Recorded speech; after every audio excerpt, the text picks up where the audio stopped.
বাংলাদেশ জামাত ইসলামী কাপাসিয়া উপজেলা সংগঠনের উদ্যোগে গণসংযোগ পক্ষ উপলক্ষে কাপাসিয়া উপজেলা নির্বাহী অফিসারের কার্যালয়, ভূমি অফিস ও কাপাসিয়া থানাসহ কাপাসিয়া ইউনিয়নের বিভিন্ন শিক্ষা প্রতিষ্ঠানে দাওয়াতি অভিযান পরিচালিত হয়। দাওয়াতি অভিযানে অংশগ্রহণ করেন কেন্দ্রীয় মজলিসে শুরা সদস্য ও জেলা নায়েবে আমির জনাব শেফাউল হক,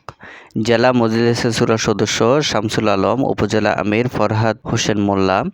উপজেলা সহকারী সেক্রেটারি আবুল ফাত্তা, শ্রমিক কল্যাণ ফেডারেশনের থানা সভাপতি হাবিজুল হাসান, দুর্গাপুর ইউনিয়ন আমির আকরাম হোসেন, সদর ইউনিয়ন সেক্রেটারি রুহুল আমিন, সাংবাদিক আবু সাঈদ সহ ইউনিয়নের বিভিন্ন পর্যায়ের দায়িত্বশীলবৃন্দ।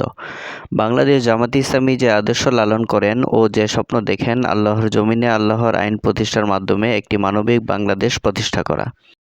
যেখানে থাকবে না কোনো বৈষম্য ও অবিচার, থাকবে না কোনো জুলুম, শোষণ ও দুর্নীতি, এমন একটি কল্যাণ রাষ্ট্র প্রতিষ্ঠা করাই বাংলাদেশ জামাত ইসলামীর একমাত্র লক্ষ্যে